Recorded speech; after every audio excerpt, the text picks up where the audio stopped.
Hello everyone, this is Pastor Stephen. Stay tuned. Meron po akong importanteng announcement later on. If you have been part of our global family, alam po ninyo that about a month ago, nakapag-open po tayo ng ating pang-apat na service every Sunday, which is our 6 p.m. worship experience. With the help of our staff, leaders, and volunteers, naging posible po ito. Kasi nga naman, totoong tapat ang ating Panginoon. Pero ang kanyang katapatan ay kitang-kita po ng ating simbahan sapagkat 1 month later, yung bagong service na ating sinimulan is already at 80% capacity. Totoo nga po talaga that if you will commit yourselves to the Lord, whatever your plans may be, ang sabi ng Scripture, He will establish your plans. We have to be proactive. We have to respond quickly dito sa bagong harvest at challenge na ipinagkakaloob ng Panginoon sa ating simbahan. Either we will add another service, which is our 5th service, or we can take advantage of the possible facility expansion na nasa ating kapitbahay. Maaaring narinig nyo na po ang ating Project Jabez. Ang ating Project Jabez po ay naglalayon na i-expand po ang ating worship hall from its existing 450 seating capacity to 750 seating capacity. Mas malaki po ito ng dihamak sa ating kasalukuyang facility, which will make our services na mas maging konti uli at magkaroon ng room so that more people will be accommodated para sa kanyang kalwalatian. And in this project, i-expand po natin, i-reconstruct po natin, i-reconfigure po natin ang ating existing facility, hindi lang para masabi na tayo ay nagkikreate at nagko-construct, but because we want to create room for the next generation. This is a tool na magagamit po ng future generation para po ang gospel ng kingdom ng Panginoon ay hindi huminto, and we will keep on advancing it for the glory of God. Kaya personal ko pong ginawa ang video na ito para imbitahan ko kayong lahat to partner with this project. If this ministry have impacted your life in any way, I want to ask you to support this project. In supporting this project, naniniwala ho tayo na kayo man na nandiyan sa kabila ng screen at kami na narito, hindi man tayo personal na makapunta, hindi man tayo personal na makapag-ambag sa construction nito, naniniwala tayo na sa support natin through prayers or finances, may accomplish po natin ang pinapagawa ng Panginoon. Punuin ang langit indeed. Naniniwala tayong walang imposible sa ating Panginoon na kung tayo ay magtutulungan, walang proyektong mahirap. Salamat po muli in advance sa lahat po ng inyong support at lahat ng inyong panalangin para sa proyektong ito. If you want to know more about this project, I want to invite you to email giacmnb.jabez@gmail.com. Marami pong salamat muli. Pagpalain kayo ng Panginoon. 2 Sundays ago, we have an accidental series. It's called Exposing Counterfeits. Kung saan, dito sa series na ito, mga kapatid, ine-expose natin lahat ng mga pandaraya ng kaaway sa ating buhay. Kasi si Satanas ay magaling sa pagsisinungaling. He's a good liar.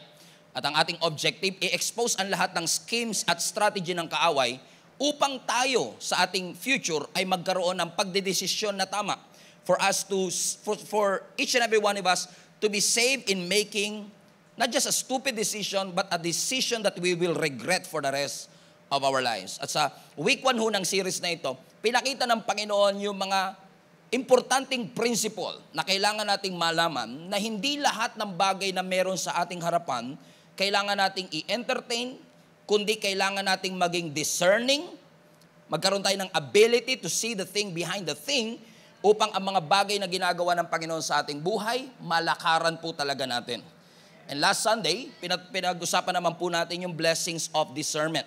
Na hindi lang gusto ng Diyos na magkaroon tayo ng puso at ng spirito na marunong mag-distinguish ano ang pinadala ng Diyos at hindi pinadala ng Diyos, kundi makita rin natin ang mga pagpapalang kaakibat pag nagkaroon tayo nito. Amen? Because ang pinagpe-pray natin sa Panginoon is that buksan ng Lord ang ating mga mata for us to see what is behind the scene. Ano ang nasa likod ng job offer na ito? Ano ang nasa likod ng pintuang nakabukas ngayon? Ano ang intensyon talaga ng taong ito na lumalapit sa akin? Napakahalaga meron kang discerning spirit para malaman mo, ito ba'y nandaraya, nagsisinungaling, o meron talagang malinis na intensyon? Bakit to? Hindi lahat ng proyekto para sa iyo. Hindi lahat ng opportunities para sa iyo, hindi lahat ng manliligaw para sa iyo, hindi lahat ng pintong nakabukas ay para sa iyo dahil hindi lahat ng pinto ay tamang pinto. Yung ability natin to spot what is counterfeit and what is fake is crucial sa destiny natin as a Christian bilang mananampalataya ng ating Panginoon. Ang sabi nga po ng Proverbs, chapter 3, verse 21, ito po yung text natin last Sunday, re-recap ko lang mabilis para maalala pa po ninyo. Ang sabi ng verse 21, "My child, do not lose sight of common sense and discernment. Hang on them." Pwede niyo po ba akong sabay-sabay basahin ito, mga kapatid? Help me out a little bit. Verse 21, "My child, don't lose sight of common sense and discernment. Hang on them." 22, "For they will refresh your soul. They are like jewels on a necklace. They keep you safe on your own way, and your feet will not stumble." 24, "You can go to bed without fear, and you will lie down, sleep soundly." We all want the benefits of that discernment. Gusto na, kaya sabi ni Apostle, ng writer ng Proverbs sa atin, huwag niyong kakaligtaan. Kailangan maging aware kayo sa inyong common sense and discernment kasi may blessings itong kaakibat. And last Sunday, yung point number 1 natin, isa sa mga proof of our maturity is discernment. That's the first blessing of discernment. Kapag ikaw ay merong discernment, amen, it is a sign of your spiritual maturity. Kasi yung kakulangan natin ng spiritual discernment is actually a sign of our immaturity. The more you grow in your faith with God, the more na nagiging malinaw ang tunay na intention ng mga tao at mga bagay na nasa iyong harapan. Pangalawang blessing ng discernment, point number 2 last Sunday, is that the discernment can change your future. So it's very important na ipanalangin natin sa Panginoon na magkaroon tayo ng wisdom. Sabi naman ng James, "If any of you lack wisdom, ask the Lord." He's generous sa pagbibigay sa atin ng wisdom in order for us to choose the right thing. And sabi ng pinag-aralan natin last Sunday, kapag ikaw ay nagkaroon ng discernment, the ability to see what's behind the scene, the ability to see the thing behind the thing, pag nakuha mo yan, it can literally change your future. And because of time, di natin natapos ang point number 3, and I believe it's a blessing as well, kasi yung point number 3 magiging kompletong message na today. So ang ating point number 3 at ang title ng message natin today, Discernment Brings Alignment. Everybody say alignment. Naniniwala ako na may purpose ang Panginoon sa bawat individual na nabubuhay dito sa mundong ito. Amen? Bawat sa katabi mo sa kaliwa, sa katabi mo sa kanan, may layunin at purpose ang Lord kung bakit Kanya nilikha. Kung bakit Kanya nilagay sa trabahong yan, bakit Kanya nilagay sa eskwelahan na yan, may layunin ng Panginoon. Hindi ko alam, pero siguradong alam ng Panginoon. Ibig sabihin, bawat isa sa atin may assigned place, assigned spot ang Panginoon na gusto niyang magstay tayo doon upang gamitin tayo ng Panginoon to be a source of blessing, a source of His Word sa mga taong nakapaligid sa atin. At yung pag-accept mo sa katotohanan na merong assigned place ang Diyos sa iyo is critical for your spiritual development. Because the moment na niyakap mo ang iyong assignment kay Lord, at the moment that you get into an alignment with God, let me repeat, kapag dumating yung pagkakataon na niyakap mo na may assignment ka, at kapag tinanggap mo na kailangan mong maging align sa Panginoon, dun lang magkakaroon ng sense ang lahat ng pinagdaanan mo sa buhay. The moment that you accepted Jesus Christ as your Lord and Savior, you are not just become a member of the church. The moment that you place yourself, your life in Jesus Christ, you become a missionary. And every missionary requires a mission field. Everywhere you are as a Christian, that is your mission field. Your family is your mission field. Your school is your mission field. Your offices are your mission field. And you are the missionary. You're not just a member, you are a missionary. And I'm telling you this, kasi gusto kong ipaalala sa inyo na hindi po nangako si Lord na buhay ka pa bukas. Maraming pangako si Lord sa Bible na to. Pero never nangako ang Lord, bukas gigising ka pa. Walang pangako si Lord na ganyan. Never niya ipinangako, never niya inigaranti na buhay pa tayo bukas. Marami siyang ipinangako. Ipinangako niya yung peace, yung joy, ipinangako niya yung provision, ipinangako niya yung protection, pero hindi niya pinangako, bukas gigising ka pa. In fact, sabi ng Panginoon, huwag kang magyayabang kasi hindi mo alam kung ano mangyayari bukas. Amen? So, ibig sabihin, kaya ko ito sinasabi because you have to remind yourself, amen, that we are living in a limited amount of time. That our days are numbered. And since our days are numbered, bilang ang ating buhay, hindi natin alam kung kailan tayo kukuhanin ng Panginoon. Kailangan natin gamitin ang every single minute, hour, and day of our life to be in sync, in alignment with the purposes of God in our lives.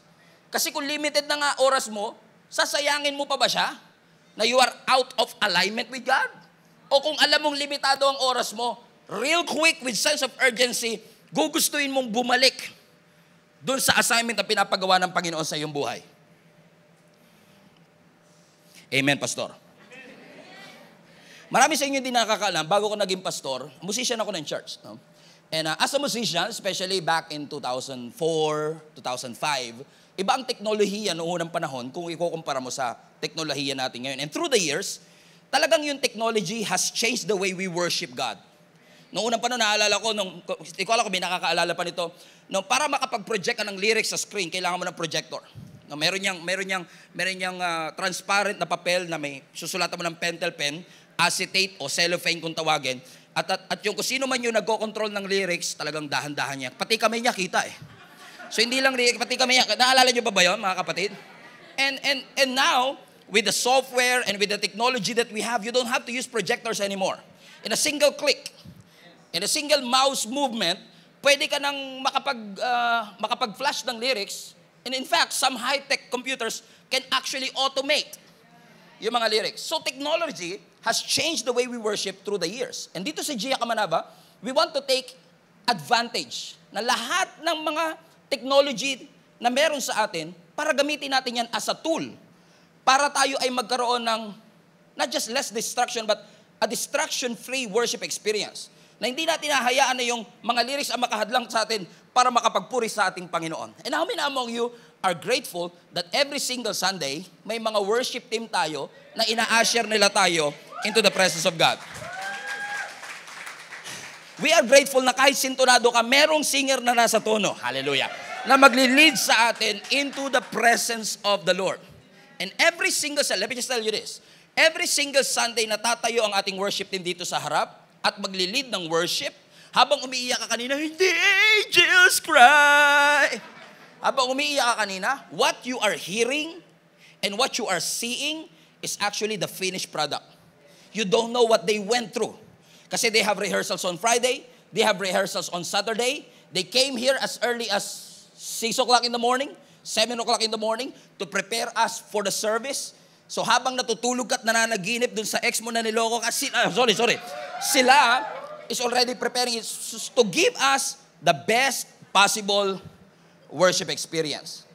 Every time they sing, what you hear is not actually what is really happening. Because as they were leading us into worship, habang naririnig natin yung finished product, a lot is happening behind the scenes.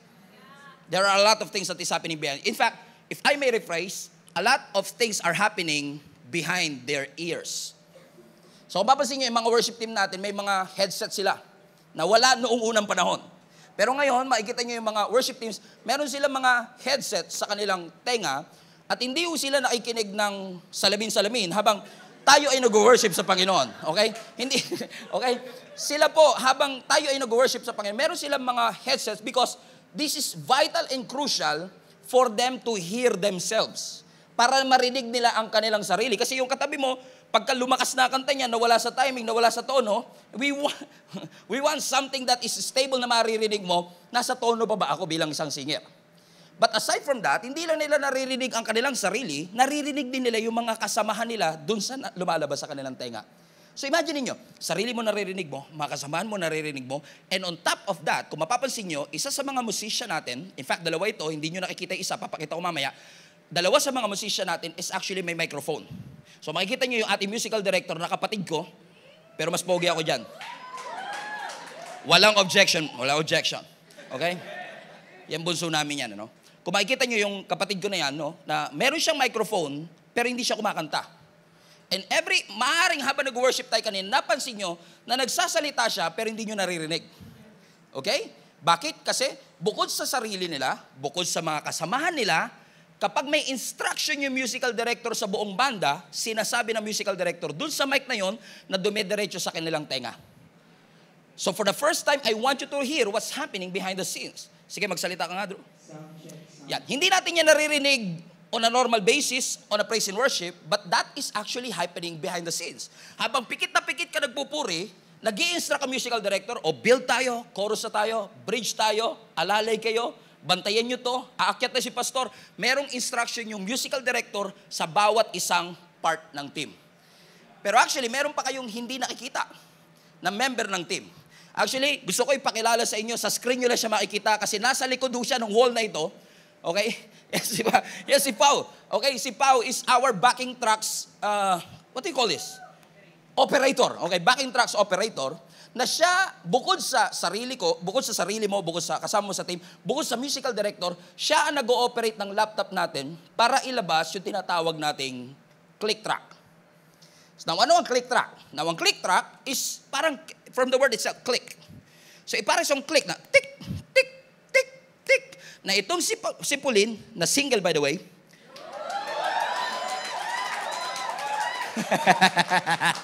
nasa likod siya, you don't see her, but she is serving, amen, from the point of not being seen. I love that. Amen? Siya ang nagpe-play ng click track, siya ang nagdi-dictate sa buong banda, ito ang tempo na ipi-play natin. So for example, play mo nga anak. So hindi natin ito naririnig sa ating worship experience, but actually, sa kanilang tenga, naririnig nila ito habang sila ay nagpe-praise, habang tayo ay nagpe-praise and worship. Ang tawag dito ay guide. Ang tawag dito is metronome. Itong metronome na to mga kapatid is actually preventing the musicians from getting out of time. Ito ang nagsisilbing guide para hindi mawala sa timing yung buong banda because sometimes in a crowd like this, minsan mahirap marinig yung mga kasamahan. So in order for them to be united and in sync, they have to follow this.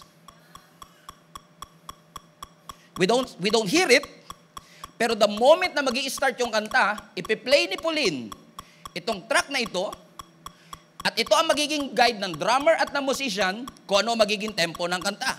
For example, yung drummer natin papasok. Tik, tik, tik, tik. Narinig yun? Walang ibang sinasabayin yung drummer, kundi yung click. And then, papasok ang musicians. Hear that? Hear that? Lakas mo yung click track na. Lakas mo yung click track yan. Hear it? It keep them in sync.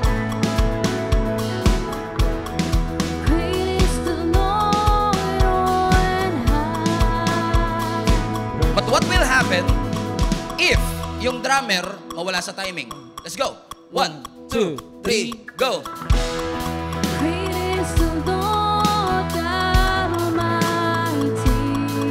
See that? On this basis, usually, magsasalita ang musical director, drummer, wala ka sa timing. Drummer, wala ka sa timing. Ulit. Drummer, wala ka sa timing. O, i-timing mo daw. 1, 2, 3, go.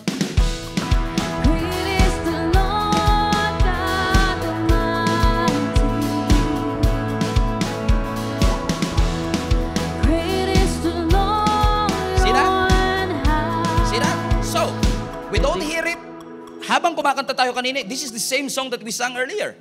Hindi nyo naririnig, but there is actually somebody na nagsiset ng time na susundan ng lahat. At kapag yung drummer, yung singer, yung musician na wala sa timing, kailangan siyang i-command ng musical director, wala po kayo sa timing, kailangan yung bumalik kasi hindi yung click track ang mag-a-adjust sa musician, yung musician ang mag-a-adjust sa click track. And I believe this is a good illustration for what the purposes of God in your life. Bago ka pa ipinanganak, ilakas mo anak, bago ka pa ipinanganak, nag-set na ang Diyos ng tik, tik, tik, tik, tik, tik. Sabi ng Panginoon, kailan ka ba sasabay? Kailan ka ba hahabol?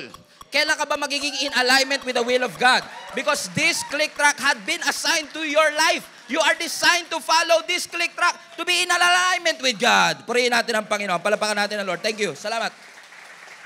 Amen. Bakit? Because we have to be in sync. On time. Doon sa purpose ng Panginoon sa ating buhay. At kung may isang member ng banda na hindi maka-keep up dun sa timing, lahat sila maaapektuhan. But in order for them to create a beautiful music, a beautiful worship experience that we follow, they have to be always in alignment. Amen? And alignment by definition is actually agreement. Everybody say agreement. So when you are in alignment with the person, you are in agreement to the person. So kapag sinabi mong, align ako sa Diyos, agree ka sa Diyos. If you are aligned in a situation, you agree in that situation because we always agree with whom we align ourselves with. Amen? And this is very important because kapag inalign mo ang sarili mo sa ating Panginoon, dun mo lang maiintindihan yung kalooban ng Diyos. Dun mo lang maiintindihan yung pamamaraan ng Diyos. Dun mo lang maiintindihan yung timing ng Diyos. Let me rephrase. When you are in an alignment with God, dun mo lang maiintindihan yung will, yung way, at yung when ng Diyos sa iyong buhay. That's why it's very important na tayo bilang Kristiyano, we don't settle for counterfeits. Kailangan talaga tayo ang mag-a-adjust. Lord, ano yung silet mong tik, tik, tik, tik, tik, na gusto mong dun ako pumasok? But again, because most of the time, we want God na mag-adjust sa ating agenda, imbis na tayo ang mag-adjust sa purpose ng Panginoon sa ating buhay. Kaya importante ang discernment. Everybody say discernment. Nang ba-discern mo, ano ba talaga yung assignment ng Diyos sa buhay ko? Ano ba yung tik, tik, tik? Kasi bawat tao, iba-iba ang tik, tik, tik. May mga tik, tik, tik, tik. May mga tik, tik, tik, tik, tik, tik, tik. Iba-iba ang ating tempo. Iba-iba ang purpose ng Panginoon sa ating buhay. Kaya kailangan mo ng discernment para malaman, Lord, ano ba ang gusto mong mangyari? Kasi hindi porket ganun yung kay Pastor Stephen, ganun yung sa akin. And through discernment, your ability to see the thing behind the thing, yung ability mo to see behind the scenes, doon mo malalaman, inakala mong blessing. Inakala mong emotion lang. Inakala mong wala lang. Jealousy pala. Bitterness pala. Sasabihin ng Panginoon sa iyo, self-seeking yan. You are not seeking the kingdom, you are seeking likes. So let me ask you a question. Are you in alignment with the Lord? That's a big question right now. Because maraming Christians anointed pero out of alignment. Maraming gifted pero out of place. Now, in the kingdom of God, we all have a place. And we must embrace our place. Now, don't be confused. Iba ang position sa place. Hindi lahat may position sa kingdom ni Lord. Pero lahat may place sa kingdom ni Lord. And we must embrace. Ano man ang ipagawa ng Panginoon sa atin. Gaano man ka, tik, tik, tik. O, tik, tik, tik, tik, tik, tik, tik. Kailangan nating yakapin ang assignment ng Panginoon sa ating buhay. Amen. Amen. So ang tanong ko, are you in place? Nasa lugar ka ba ng bagay na pinapagawa ng Panginoon sa iyong buhay? Because kung mali tayo at wala tayo dun sa tik, tik, tik, tik, tik ng ating buhay, sometimes, in order for you to get into the right place, you have to get out of a wrong place. Hindi ka makakapasok sa tamang lugar kung hindi ka muna lalabas sa maling lugar. Amen? Kailangan mo magdesisyon. You have to accept, wala ako sa timing. Wala ako sa alignment na pinapagawa ng Panginoon. Nag-focus ako sa pangarap ko, hindi sa purpose ko. Nag-focus ako sa kapakanan lang ng pamilya ko, which is hindi masama, pero nakalimutan ko na may Diyos na nagpo-provide sa aking buhay. Importante ito at passionate ako. Lagi kong pinipreach ito sapagkat kapag ikaw ay nakalinya doon sa purpose ng Lord, pag nagbuhos ang Lord ng blessing, masasapo mo. Kasi kahit na gaano kalakas yung gripo, kung yung timba hindi nakatapat, hindi mo masasalo. Naalala niyo yung mga nanay natin dati? Tanghali na! Hindi ka pagising. Nagbuhos ang Diyos ng pagpapala, hindi ka nakasalo. Sinasabi lagi ng nanay ko yan. Tinanghali ka na naman ng gising. Nagbuhos ang Diyos ng pagkain, hindi ka nakasalo. Bakit? Ano sinasabi? In essence, di ba, may principle eh. Gusto mo makasalo ng blessing? Tumapat ka sa Diyos. Kasi minsan tayo hingi lang na Lord, pengin blessing, pengin provision, pengin blessing, pengin provision. Pero ang tanong, nakaposisyon ka ba para sa blessing? Nakaposisyon ka ba para matanggap mo ang pagpapala ng Panginoon? Amen? Kailangan in alignment ka. Hallelujah. Sa purpose ng Panginoon sa iyong buhay. Now, ang big question ng bawat isa, paano ko ma-align? Paano ko malalaman ng tik, tik, tik, tik, tik ng Panginoon sa aking buhay? Lahat ng alignment nagsisimula sa encounter. Alignment starts in an encounter. Kapag hindi mo na-encounter ang Diyos, hindi ka talaga ma-align. So bago natin harapin yung alignment, tanungin muna natin ang ating sarili. Na-encounter ko na nga ba talaga ang Panginoon sa aking buhay? Amen? And this is where Apostle Paul comes into this message because, you know, when you study the life of Apostle Paul, he has been an inspiration to the church. Imagine niyo, no? Si Apostle Paul, he wrote 66% of our New Testament. Just imagine, 2/3 of the New Testament was written by Apostle Paul. Ibig sabihin, Apostle Paul was far from ordinary. In fact, si Apostle Paul, mga kapatid, was given an opportunity to do extraordinary things para sa kaharian ng ating Panginoon. On the other hand, if you knew kung sino si Apostle Paul, alam nyo rin na si Apostle Paul ang katunayan na walang kasalanan that is beyond redemption. Kasi napakarami niya, he was a murderer, mamamatay tao. But even though he murdered a lot of Christians, no sin is beyond redemption. Kasi ang Diyos binago at nire-write ng Diyos ang story ni Apostle Paul. Kasi hindi mo mababago ang iyong nakaraan, pero mababago ng Diyos ang iyong hinaharap. Si Apostle Paul, ang magpapaalala sa bawat isa sa atin na hindi ka naliligtas ng iyong mabubuting gawa. You are not saved by your works. Because many people are believing that if you will just pray enough, give enough, attend enough, you will be saved. No. You will not be saved even though you pray long enough, attend as often as you could. Why? Because Jesus already did something that is enough for your salvation. It is enough for your forgiveness. Hindi naging enough yung efforts natin, pero yung ginawa ni Jesus Christ once and for all time is enough para sa ating salvation at sa ating forgiveness. And Apostle Paul, even though he was a murderer, he had an encounter with Jesus Christ. Now, kung di nyo kilala si Apostle Paul, hindi naman talaga pinanganak na Christian itong si Apostle Paul. In fact, based on history, ang mga magulang ni Apostle Paul, Pharisee. At kandidato si Apostle Paul para maging susunod na Pharisee. He was so devoted in Jewish law, in Judaism, na willing niya ipursu yung kanyang career. In fact, maraming Bible scholars ang nagsasabi na itong si Apostle Paul is expert in dissecting the scripture. Pagdating lang sa head knowledge, pagdating sa Word of God, alam na alam ni Apostle Paul. Kabisado ni Apostle Paul ang Biblia by his brains, but not necessarily by heart. Hindi po kasi porket kaya mo i-preach ito, na encounter mo yung nagsulat nito. Amen? You may know the letters, but it doesn't mean you know the author. You need to have an encounter with the Lord. Kahit na si Apostle Paul ay subject at nag-under sa kanyang rabbi na si Gamaliel, na isa ring priest, hindi ibig sabihin nito na na-encounter niya ang ating Panginoon. In fact, kung magpapakalalim pa tayo sa history, let me bore you a little bit. Itong si Apostle Paul, kasama ang kanyang mga magulang, is actually part of a fervent Jewish nationalist. Itong fervent Jewish nationalist is actually group of people that they adhere strictly the law of Moses. Masyado sila maigpit sa Old Testament law. To the point na si Apostle Paul nag-vow kasama ang kanyang mga magulang, they vow, itong fervent Jewish nationalist, they vow na ipoprotect nila ang Jewish people laban sa contamination ng mga Gentiles. Everybody say Gentiles.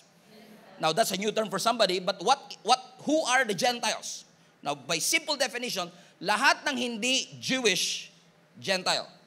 So, kung Indian ka, Gentile ka. Kung Filipino ka, Gentile ka. Kung Chinese ka, Gentile ka. Okay? At si Apostle Paul, listen, this will be beneficial later on, nag-vow si Apostle Paul at ang kanyang mga magulang na poprotektahan niya yung kanyang bansa na makontaminate, mapasok ng mga Gentiles. Ganun siya ka-dedicated. That's why Apostle Paul is considered to be a religious extremist. Extreme yung kanyang paniniwala to the point na si Apostle Paul, he went to kill Christians for following Jesus Christ. Kasi naniniwala si Apostle Paul na si Jesus ay isang leader ng kulto. At lahat ng naniniwala kay Jesus ay kulto. Until, hallelujah, until everybody say suddenly. Until nung Acts chapter 9, na-encounter ni Apostle Paul si Jesus Christ. Sabi ng scripture, habang si Apostle Paul ay papunta sa isang lugar para iharas ang mga follower ni Jesus Christ. Papunta siya ng monumento para puntahan yung 6 p.m. service. At iharas ang mga member ng GSMNB community. Sabi ng scripture, na-encounter niya ang ating Panginoong Yesus on the road to Damascus. So sabi ng verse 1 ng Acts chapter 9, meanwhile, Saul, si Apostle Paul yan, lumang pangalan niya is Saul. Saul was uttering threats with every breath and he was eager to kill the Lord's followers. So he went to the high priest. He requested letters addressed to the synagogues in Damascus asking for their cooperation in the arrest of the followers of the way. Yung the way na yan, Bago yung Christians, ang tawag sa mga Christians, The Way. Ganda pangalan ng church yun, The Way Church. Amen? So we are the way. Tayo, part tayo ng the way. We are Christians. We believe in Jesus Christ. At sabi ng scripture, bakit siya nag-request ng letter sa synagogue para ipa-aresto ang mga member ng the way? Because he wanted to bring you and I, the follower of Jesus Christ, both men and women, back to Jerusalem in chains. Gusto niyang pusasan lahat. Gusto niyang arestuin ang lahat. And then something happened out of nowhere. Verse 3. As he was approaching Damascus on this mission to kill the Christians, the way, a light from heaven suddenly shone down around him. Verse 4, he fell to the ground and he heard a voice saying to him, Saul, Saul, why are you persecuting me? Verse 5, read this together. Who are you, Lord? Saul asked, and the voice replied, I am Jesus, the one you are persecuting. Grabe. Ano mararamdaman mo kung yung pinapersecute mo, pinapapatay mo yung mga followers, biglang nagsalita sa iyo, Saul, why are you persecuting me? And this, I find it fascinating na yung unang tanong ni Apostle Paul kay Jesus is actually verse 5, bring it up again. Who are you, Lord?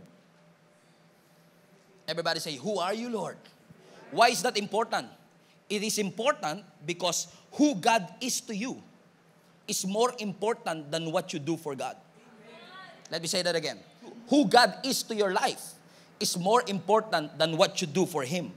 Ang tunay na encounter kay Lord, nag-i-start sa kung sino siya sa'yo at hindi sa kung ano yung kaya mong gawin para sa Kanya. Kasi minsan tayo nakafocus tayo sa assignment natin kay Lord na nakalimutan na natin, may encounter nga ba ako kay Lord? Nakafocus tayo sa ministry, nakalimutan natin, teka lang, kilala ko nga ba talaga si Lord? Because, listen to me, mahirap lakaran yung purpose ng Diyos sa buhay mo kung tatanggalin mo si Lord. Diba, parang, does it make sense, di ba? Many of us, we are trying to walk in the purposes of God in our lives, pero ayaw naman natin isama si Lord.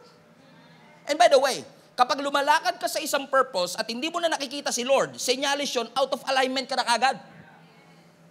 So mahirap yan, na naglalakad ka para sa purpose ng Panginoon, you are trying to fulfill the purposes of God in your life, pero you are eliminating God in the process. Kaya nga, di ba sinasabi ni Lord sa atin, every step of the way, you must trust the Lord. Kailangan natin pagkatiwalaan ng Panginoon. Na siya ang may hawak ng ating kinabukasan. Question, sino sa inyo nagtitiwala kay Lord? Taas kamay, lahat na may tiwala kay Lord. Raise hand emoji in the chat. Lahat ng may tiwala kay Lord.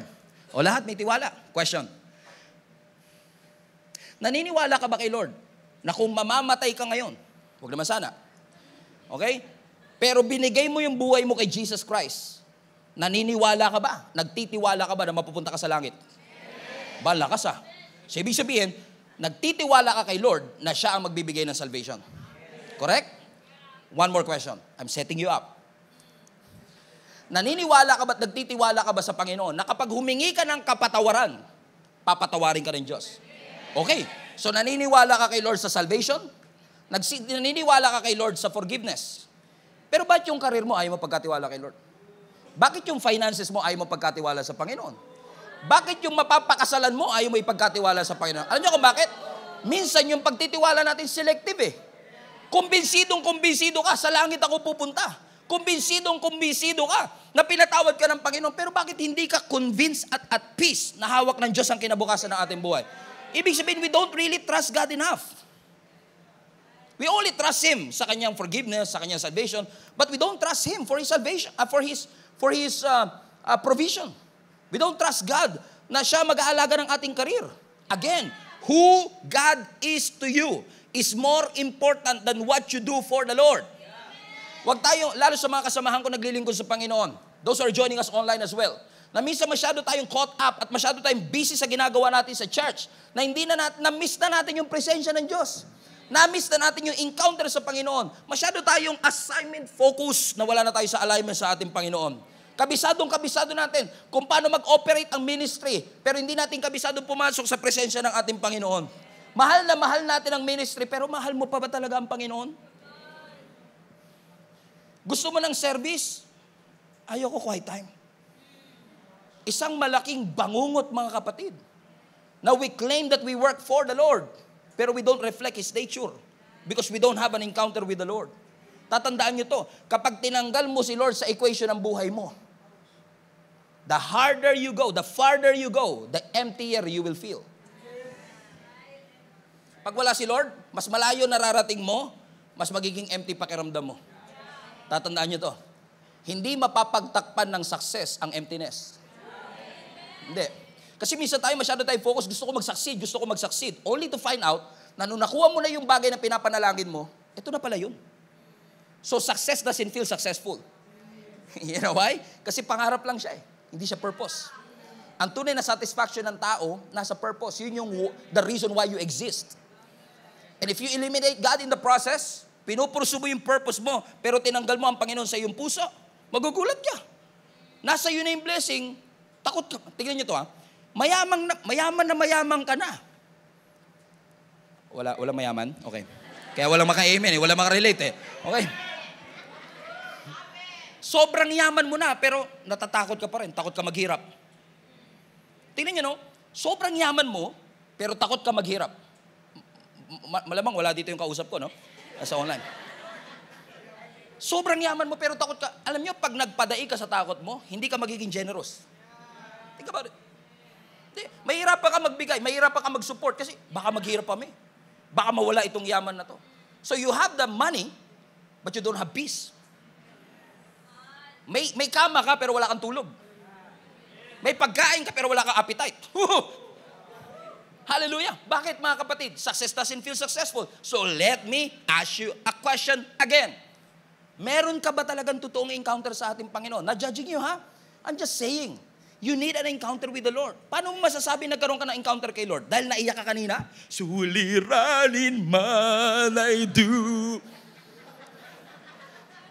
Just because umawit ka ng 25-minute praise and worship at nakinig ka ng 45-minute sermon, just because you sing a few songs and you raise your hands up high, it doesn't mean na meron kang genuine encounter sa ating Panginoon. Christianity is more than just attending the church. It's more than that. Every single Sunday that you come to church, huwag yung sabihin, di okay lang ako rito, basta marinig ko lang yung boses ni Pastor, okay na ako. No. Desire for an encounter.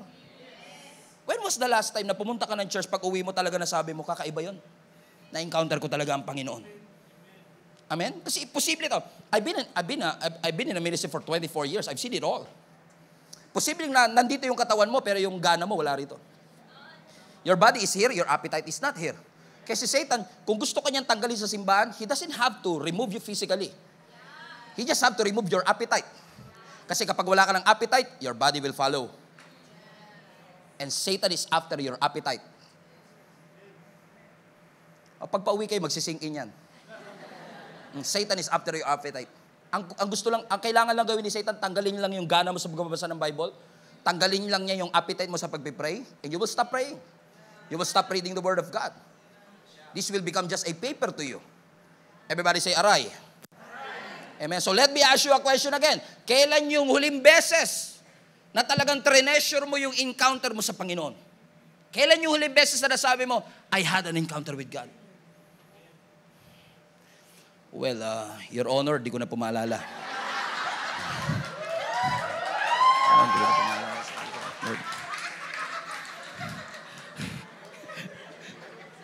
Di ko na pumaalala kung kailan, Lord eh. Kaya ako yung pastor that I'm really advocating all of you to read your Bibles. I really do. Because I love reading the Word. I love it. I love studying the Word. Naniniwala ko, nandito ang secret ng wisdom. Nandito ang secret ng direksyon, ng purpose ng ating buhay. Amen? And don't get me wrong. When you read this, make sure that you will encounter the Lord when you read this. Yung pag nagbasa ka, parang nabuhay talaga yung Bible. Hindi lang siya basta papel.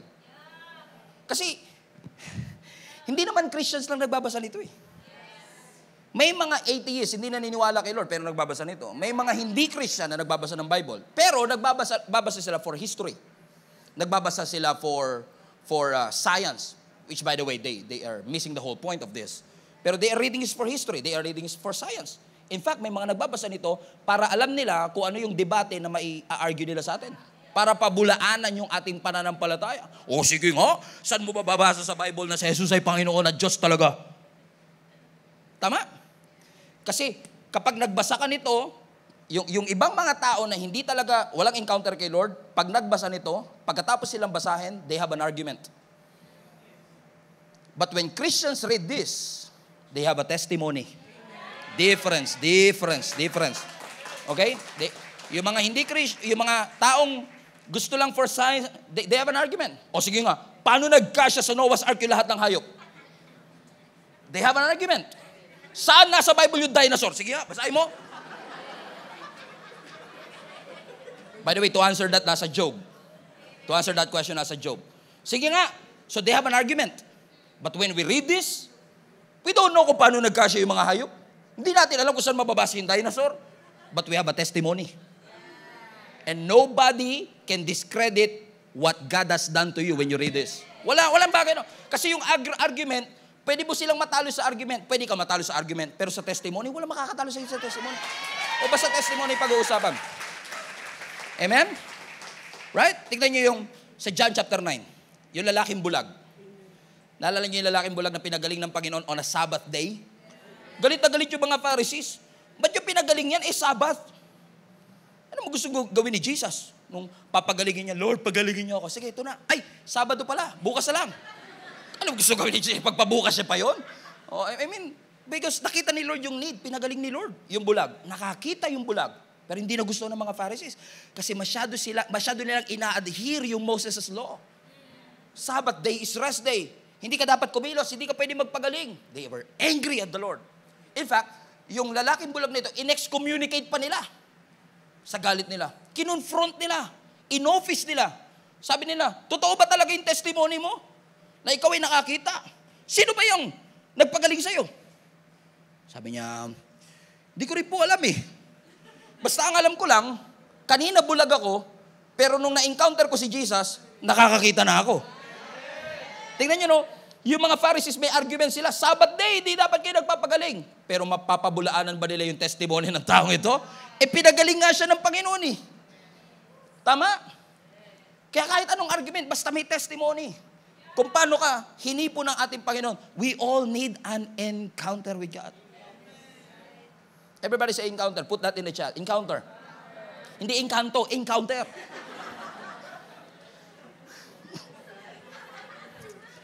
And listen to me. I say this seriously, ha?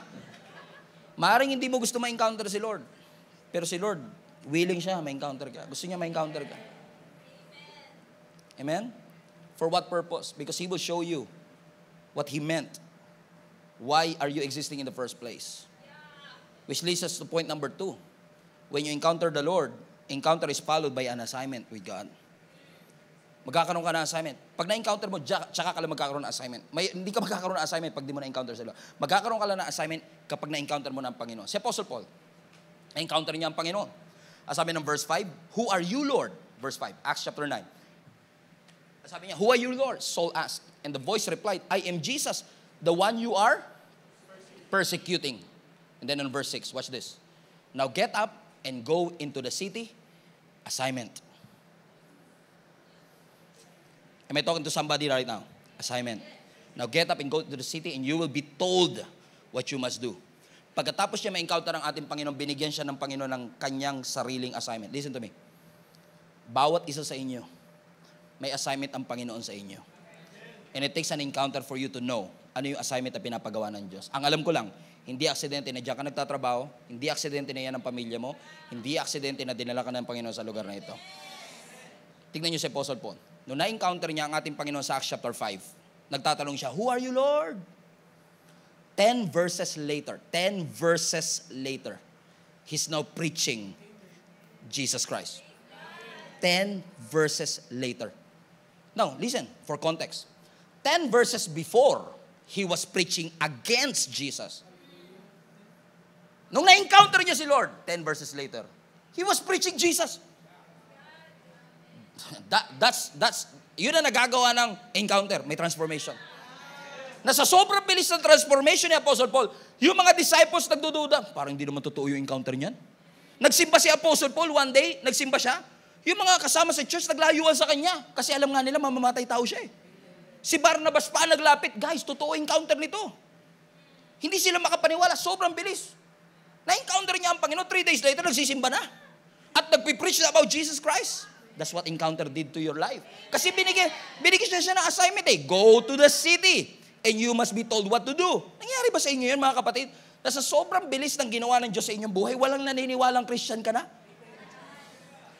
Paano naman? Nung hindi pa pakilala si Lord, kung ano-ano pinagpo-post mo. Tapos biglang, John 3:16, for God so loved the world. Di sila maniwala Biglang nagbago yung pinapost mo, hindi sila makapaniwala sa transformation na ginawa ng Panginoon sa iyong buhay. But that's what an encounter did to you. Yun ang ginawa ng Lord. Kaya sabi ng Lord, bumangon ka dyan, meron akong assignment na pinapagawa sa iyo. Grabe si Lord. Mamamatay tao, nire-write niya yung story ni Apostle Paul. Nire-route pa niya yung direction ng buhay ni Apostle Paul. Kaya kapatid, yung mga rerouting sa buhay mo, redirection ng Panginoon sa buhay mo, huwag mo tatakasan. Huwag mo tatakasan. Nawala yung relationship pero nakakuha ka naman ng wisdom. Nag-benefit ka pa rin, okay? Nagsara yung negosyo pero nakakuha ka pa rin ng wisdom. Amen? And by the way, yung wisdom ngayon is a rare commodity. We have a lot of information. We have a lot of knowledge. No wisdom. And by the way, age doesn't guarantee wisdom. Hindi porket tumatanda, may pinagkatandaan. Growing old is mandatory, hindi mo mapipigilan, but growing up is optional. Come on now. Amen? And growing up, maturing and growing in the Lord requires wisdom. Now imagine, sabi ng Lord sa kanya, get up, go to the city, and preach the gospel. Alam nyo, kung ano ang instruction ni Lord kay Apostle Paul? Ang sabi ni Lord kay Apostle Paul, mag-preach ka sa mga Gentiles. Lord? Yeah. Lord, di mo alam, I'm a fervent Jewish nationalist. I took a vow to protect the Jewish people from the contamination of the Gentiles. I am preaching against these people and now you want me to preach to them? Tama. Di ba minsan yung mga assignment ni Lord sa atin, parang, does it make sense? Hindi nyo mag-guess, ano? What if, mangusap ang Panginoon sa inyo ngayon? Ito na. Sabihin ng Lord, bukas, yung kaaway mo, yung makita mo pa lang yung anino, kumukulo na yung dugo mo. Okay. Bukas, ilibre mo sa Vikings. Would you do it? Come on, would you do it? Oh, love your enemy.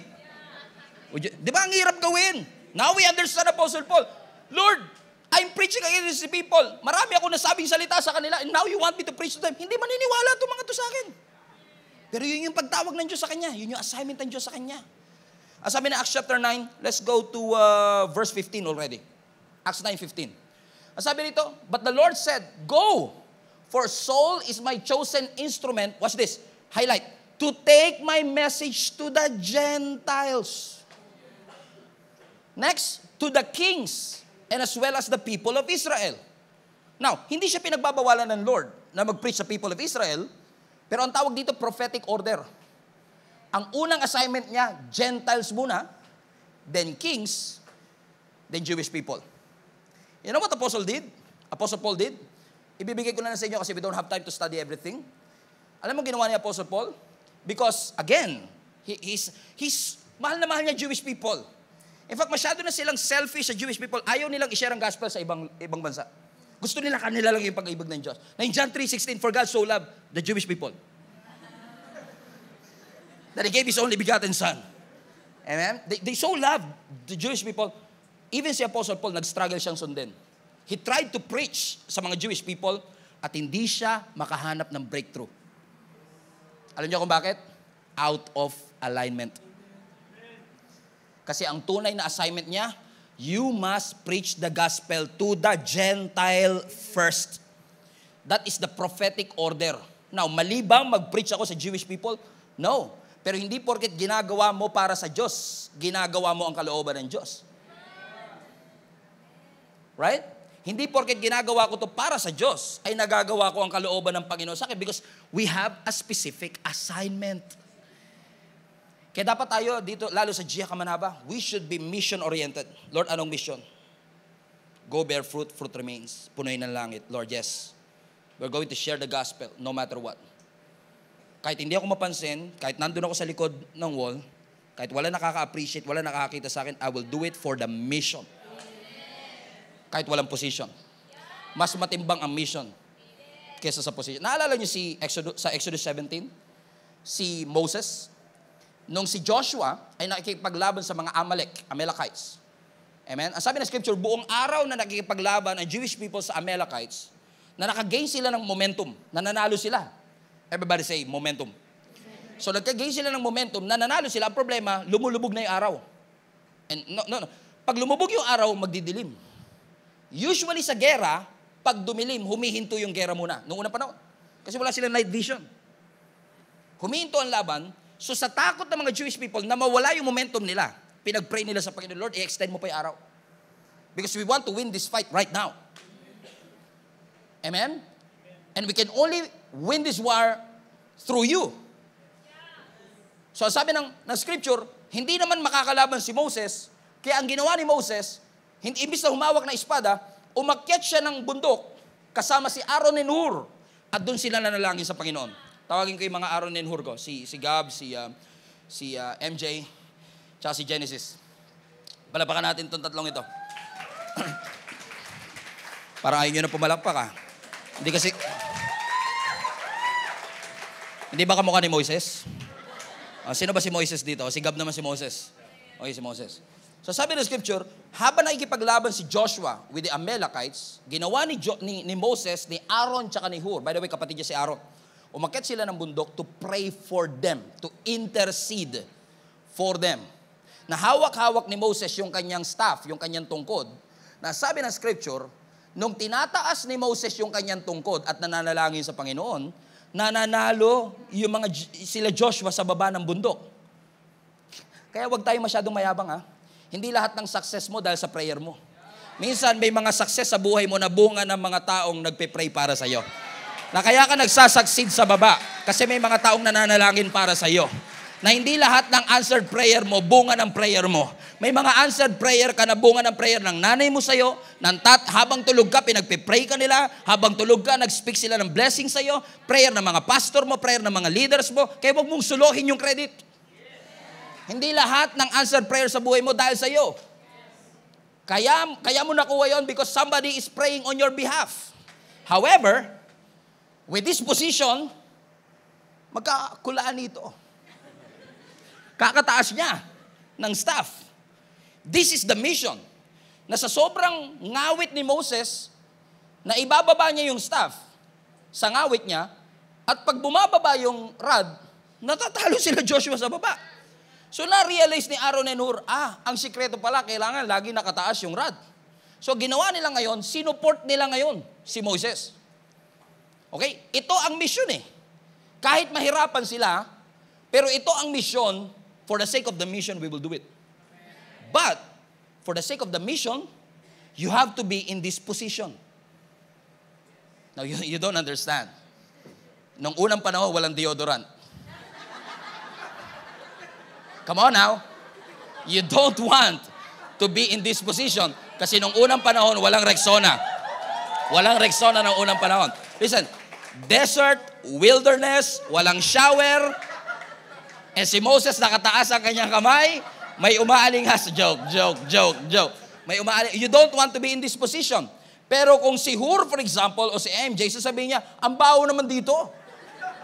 I want the mission to succeed, but I don't like my position. So iiwan niya ngayon yung kanyang posisyon, at pag iniwan mo yung iyong posisyon kasi naging mapili ka, yung mission mag-jeopardize. And listen to me. And we are in a generation na masyado tayong concerned sa position na nakakalimutan na natin na jeopardize natin ang mission ng Panginoon. May assignment ang Diyos sa iyo. Ang assignment mo hindi nakapwesto. Kahit saan ka ilagay ng Diyos. Lord, punuin ang langit. Sabi na Lord, Iraq. Sa Iraq ka. Why? For the sake of the mission. Kahit anong position, kahit hindi ako napapansin, hindi ako nakikita, I will do it for the Lord. Assignment ng Diyos. Amen? Thank you so much, everybody. Amen? Because the more conscious you are with your position, the mission will be jeopardized. So si Apostle Paul, sabi niya, sige, kahit nakaaway ko yung mga Gentiles, pipreach ko ang gospel. 7 chapters later, he was preaching the gospel now. Are you excited? This is where it gets interesting. Sabi ng Acts 9 plus 7, 9 plus 7? 16. Acts 16. 7 chapters later. Acts 16. Ginawa na ni Apostle Paul yung pinapagawa ng Panginoon. But something strange happened. Ang sabi ng verse 6. Acts 16 verse 6. Next, Paul and Silas traveled together through the area of Phrygia and Galatia. Highlight this part. Because the Holy Spirit had prevented them from preaching the word in the province of Asia at that time. Wait. Lord, di ba sabi mo, i-preach ko ang gospel sa mga Gentiles? Yung Asia ba? Gentiles? Yes, most of it. Gentiles. So Lord, kung nag-preach naman ako sa Asia, bakit mo ako pinapunta ng Phrygia at Galatia? Na para bagang ginawa ko naman yung gusto mo, pero ba't pinigilan mo? Why? Because not everything that you do for God is God's will for your life. Pinigilan siya. Nagpipreach lang siya sa Asia, sabi ng Lord, huwag kayo dyan. Punta kayo sa Phrygia. Punta kayo dito sa Galatia. I don't want you to preach in Asia. Sabi, look at that part, at that time. Amen? So, nung bawal na sila sa Asia, nag-divert sila. Verse 7. Then coming to the borders of Mysia, they headed north for the province of Bithynia. Highlight this part. But again, the Spirit of Jesus did not allow them to go there. Now, let's recap. Sabi ng Lord, mag-preach ka sa Gentiles. Yes, Lord. Mag-preach kami sa Asia. Huwag dyan. Okay. Preach kami sa Bithynia, which is Gentiles too. Huwag dyan. Ano ba talaga, Lord?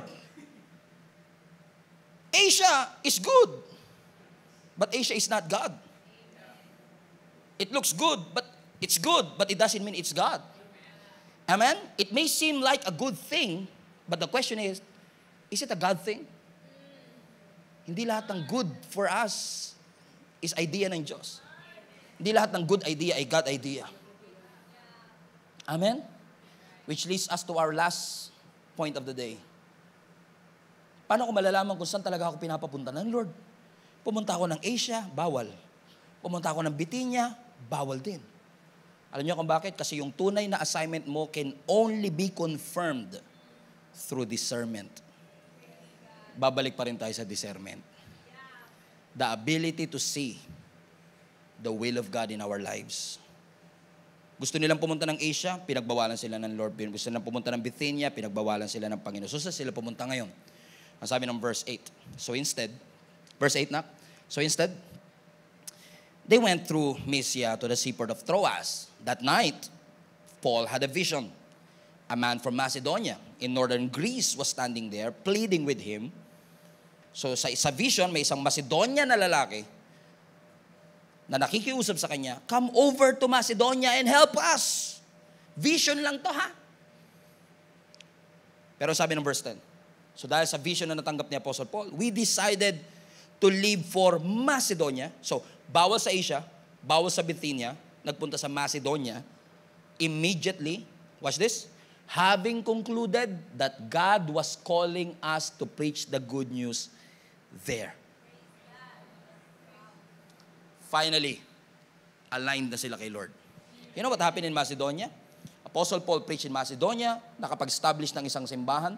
And by the way, if you want to preach generosity, one of the biggest theological truths about generosity is found in 2 Corinthians, na ibinida ni Apostle Paul ang Macedonian church for being so generous, that if not for this obedience, maaaring wala tayong 2 Corinthians.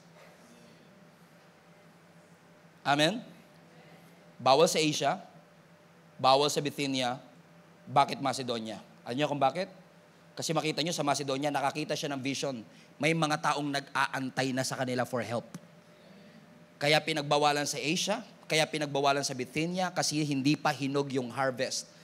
Hindi sinasabi ng Lord na bawal ka na doon. Hindi sinabi ng Lord na no, sinabi niya lang not now. So hindi porket sinabi ng Lord na not now, pinagbabawalan ka na ng Panginoon. At hindi porket dinelay, dininay. Delay is not denial. So sinasabi lang ng Panginoon, baka mamaya yung ipinaglalaban mo, hindi naman nag-no si Lord. Sinasabi lang ng Lord sa'yo, hindi pa hinog yung Asia. Hindi pa hinog yung Bithynia. Unahin mo muna yung Macedonia kasi yung prophetic order mo, Gentiles, Kings, Jewish people. Ang prophetic order mo, gawin mo muna ang pinapagawa ng Lord sa'yo, yung assignment na ipinagkaloob sa'yo ng ating Panginoon, and you take the gospel to the Gentiles right now. And then after that, you will go back. Kasi alam niyo kung bakit? Kasi darating ang panahon Darating ang panahon na babalik ka pa rin talaga sa pagtawag ng Diyos sa iyong buhay. Babalikan mo pa rin. In fact, marami sa atin, dahil sa takot natin, dahil sa frustration natin, tinakasan natin yung assignment natin. Right? Amen? Pero what if ngayon, kinakausap ka ng Panginoon? Balikan mo. Nandun yung alignment mo eh. Tinakasan mo. And you think escape is freedom? Escape is not freedom. Yung tinakasan mo na yun. Hindi yun, I feel free. No, you're not. Ang tunay na freedom is actually your ability to say no. You have to finish the assignment that God has for you. And I don't know who is this for. I believe strongly in my spirit na may mga tao right now na tinakasan nyo yung talagang assignment ng Panginoon sa inyong buhay because it's difficult, because you've been frustrated, you made a mistake. But God is calling you today. Go back to your alignment. Kasi ang assignment mo, madidiscern mo lang, makukuha mo lang through discernment. Na maybe you feel like, I'm doing the will of God in my life. Yes, you are doing that thing for God. But is it the will of God for you? God has a great plan for your life. Tingnan niyo si Moses. Si Moses lumaki sa Egypt. Right? In fact, hindi naman siya Egyptian. Jewish. Si Moses, inampun siya ng prinsesa ng Egypt. Remember that story? Yes. At nung inampun siya ng prinsesa ng Egypt, lumaki siya sa Egypt, adopted siya ng prinsesa ng Egypt. Pero siguro napansin niya, iba yung eyeliner niya sa mga Egyptian. Kasi iba yung mas tingkad yung mga eyeliner ng Egypt. Sabi niya, parang iba yung eyeliner ko ah. Nahalata niya yung Jewish siya eh. At nung nalaman niya yung Jewish siya, one day, habang naglalakad-lakad siya, nakikita niya yung kanyang kababayan na minamaltrato ng mga Egyptian, di niya napigilan yung kanyang galit. Moses to ha. Si Moses na nagdala sa mga Israelis from Egypt to the Promised Land. Sa sobrang galit niya, napatay niya yung Egyptian. At nung nalaman ng presidente ng Egypt, tumakbo siya. From Egypt. Ang Egypt noon, yun yung parang dream country at that time. But because of a mistake, tumakbo siya sa Midian, which is a desert. Hindi sanay si Moses sa desert. Lumaki siya sa farm. Hindi siya sanay doon. Doon siya sa Egypt. Sorry. Doon siya sa Egypt lumaki. Nandoon yung will ng Panginoon sa kanyang buhay. But because of the mistake, kailangan niyang pumunta sa Midian, sa isang disyerto. Walang nakakakilala sa kanya. Nagkaasawa uli siya doon. And he stayed there for another 40 years. By the way, nangyari yung kanyang krimen, 40 years old na siya. So another 40 years at 80 years old. Nagsimula ang assignment ni Moses na dali ng mga mga Israelites from Egypt to the Promised Land at the age of 80. Sabi mo sa katabi mo, hindi pa huli ang lahat. You're not too old para magamit ng Panginoon and you're not too young para magamit ng ating Panginoon. Hallelujah. At the age of 80, sabi ng scripture, habang nagbabantay siya ng kanyang mga tupa, na-amaze siya. Kasi nakakita siya ng isang halaman, umaapoy, pero hindi nasusunog. Nilapitan niya ngayon yung burning bush. At nung nilalapitan niya, biglang nagsalita, Moses, huwag kang lalapit. Hubarin mo muna ang iyong tsinelas, for this is a holy ground. Now, you have to understand, every day nandun si Moses. Office ni Moses yung desert. Doon yung kanyang trabaho araw-araw. All of a sudden, sabi ng Lord, hubarin mo ang sandalyas mo. This is a holy ground. Lord, this is not a holy ground last night. This is not a holy ground yesterday. I work here. Pero kahit anong lugar, the moment that the presence of God is present, it becomes a holy ground. Sabi ng Lord, hubarin mo ang iyong sandalyas, for this is a holy ground. And then, sabi ng scripture, binigyan si Moses ng assignment ng Diyos. Guess what? Sabi ng Lord kay Moses, go back to Egypt. Now for us, whoa, what a promotion. Balik tayo sa farm. Sa lupa. Balik tayo dun sa land na mayaman. Balik tayo sa Egypt. But for Moses, it's not a promotion. It's a nightmare.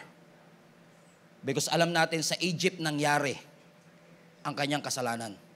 He killed an Egyptian in Egypt. And God wants him, go back. What if God is calling you right now to go back to the place na tinakbuhan mo? Kasi hindi yung tik, tik, tik, tik, tik ang mag-a-adjust sa gusto natin. Hindi yung tik, tik, tik, tik, tik ang mag-a-adjust sa pagtakas na gusto natin. Ang gusto ng Panginoon, yung agenda natin ang mag-adjust sa tik, tik, tik, tik na purpose ng Panginoon sa ating buhay. Huwag ka matakot bumalik. Sasamahan ka ng Panginoon. Hindi inaantay ng Lord na maging perfect ka. Bumalik ka sa paglilingkod. He's not calling you to perfection. Alam natin sa buhay natin may mga areas of pride na kailangan i-realign. May mga attitude na kailangan i-realign. Pero ang gusto lang sabihin ng Panginoon sa atin, if you need to go back and finish your business, finish it first. Kasi gusto kong maging align ka sa Diyos. Listen to me. Kasi hanggat hindi ka nakalinya sa kalooban ng Diyos, hindi mo mararanasan yung blessing na kakakibat ng pagsunod mo. Aligning yourself to God is positioning yourself to be blessed. There is favor in alignment. Ang pabor ng Diyos nasa alignment natin. So go back. Align yourself with the will of God. I'm telling you this. Minsan kahit ako nag-hesitate na rin ako to preach about prosperity minsan because of this.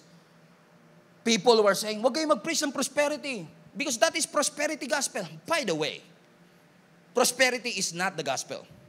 Prosperity is part of the gospel, but prosperity is not the gospel. When Jesus died on the cross, prosperity is included. Abundant life is included. Amen? And every Christian gusto ng Lord na maranasan yon.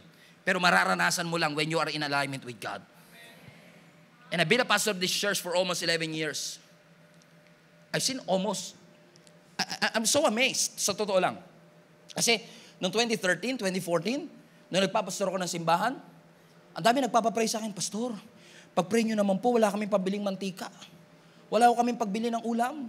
Wala po kaming pantuition ng aming mga anak. Tapos ako na magpipray, wala din.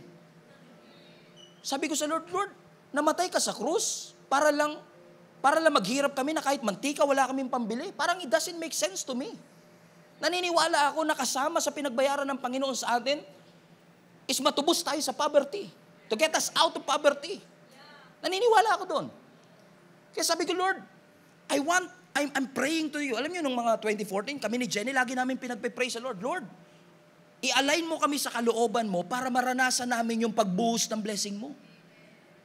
Kasi naniniwala talaga ako doon. Na kapag in-alignment ka sa Diyos, mararanasan mo ang pagpapala ng Diyos. Alam mo, years later, yung the same person na nagsasabi, Pastor, pag-pray mo ko, pambili ng mantika, pambili ng ulam, pambayad ng tuition fee, is the same person na nagsasabi, Pastor, i-bless nyo naman po yung pangalawang bahay namin, i-bless nyo naman po yung pangatlong kotse namin, i-bless nyo naman po yung negosyo namin. Bakit? Nung inalign nila ang kanilang sarili sa kalooban ng Diyos, nung binuhos ng Lord ang blessing, nasa nila eh. Kaya ako passionate to share this. Kasi hindi ko sinasabing, umating ka lang, magkaka 5,000 ka. Bigyan ng jacket yan. Hindi. Hindi ganun ang mechanics ng prosperity ng Diyos. I-align mo yung sarili mo sa kalooban ng Diyos. Huwag na kayo magsalita, baka mautangan kayo eh. Okay. Pero di ba, yung mga nandito na matagal na, amen? Nung nag-commit ka sa Lord, nung inalign mo ang sarili mo sa Panginoon, yung talagang genuine na inalign mo ang sarili mo sa Panginoon. Di ba nung una nakaranas ka ng struggle? Sabi mo pa nga nun, kung kailan naman ako nag-commit, tsaka ako naghirap. Kung kailan ako nag-commit, tsaka naman ako nawalan ng trabaho. Pero nung tiniis mo, in-injure mo, hindi ka umalis sa posisyon. Kasi naniniwala ka ito kalooban ng Diyos. Pagkatapos ng resistance, pagkatapos ng trial, napagtagumpayan mo, and now nagugulat ka sa mga pagpapala ng Diyos na bumubuhos kasi hindi ka umalis sa alignment mo sa ating Panginoon. Let me just preach to you mga kapatid. Once na nagstay ka dun sa kalooban ng Diyos, I'm telling you this, guaranteed, you will experience the blessings of God flow through your life. Flow through your life. Because when you align yourself with the will of God, you will experience all that He has created you to be. Lahat ng gusto ng changes sa kanilang buhay, taas nyo ang inyong makamakay. Every head bow, every eye closed. Lord, we are coming to you today because we want to come into an agreement, alignment, that what you have for us is what's best for us. Alam ko maraming area ng buhay namin na kailangan i-realign. Maraming parte ng buhay namin na kailangan i-correct. Pero we believe that aligning ourselves to you and to your will is positioning ourselves for all the things that you have bled and died for at the cross for us. So as we raise up our hands, Lord God, itama niyo po kami, Lord. Ibalik mo kami, Panginoon, dun sa alignment kung saan dapat kami tumutungtong. Sa lugar kung saan dapat kami nakapwesto. Para maranasan namin lahat ng ipinangako niyo po sa amin. Allow us to have an encounter with you. Allow us to fulfill the assignment that you have for us. And allow us, Lord God, to have the revelation of who you are in our lives so that we can discern, Lord God, the assignment that you have for us, which is a secret, Lord God, I believe, so that we, each and every one of us, will receive all the blessings that you have for us. And so for many years, Lord God, nakatulad kami ni Moses that we are trying to run away from the purposes of God, for the purpose that you have for us. Natakbo ng takbo kami sa wilderness and expecting a blessing. Patawarin niyo kami, Panginoon. Because I believe the blessing can only be found in your will. Ibalik niyo kami, Panginoon. Ibalik niyo kami sa assignment namin. Ibalik niyo kami sa pinapagawa ninyo sa aming buhay. So that each and every one of us will step out, Lord God, and finally broke through sa lahat ng bagay na aming ipinapanalangin para sa iyo. Lord, you know my heart. I genuinely pray for each and every one who was listening under the sound of my voice and those who are raising their hands right now. Lord, i-reveal mo sa kanila yung assignment that you have for them and allow them to do it with all humility. Magawa po namin yung assignment na pinapagawa mo and allow us to be in a position where we can freely receive all the blessings that you have for us. In Jesus' mighty name, I pray. And I pray that you will receive. Everybody say, I receive it, Lord. I want to be in alignment with you. Ibalik mo ko, Panginoon, sa tamang landas para maranasan ko lahat ng bagay na gusto mo iparana sa aking buhay. We honor you, God. We thank you. In Jesus' name we pray. Everybody shout. Hello, Global Family. Thank you for watching. If this message have impacted your life, please consider subscribing. Let us know in the comments what God spoke to you today. Where are you streaming from? Or how can we pray for you? We pray in Jesus' name that we will continue to advance God's kingdom through the spreading of His Word through this online platform that we have. If you want to support the ministry of Jesus is Alive community, I want to encourage you to support financially and give. Go to our website, gsmnb.com/give. for you to know all the ways that you can support this ministry. I hope to see you soon. God bless you.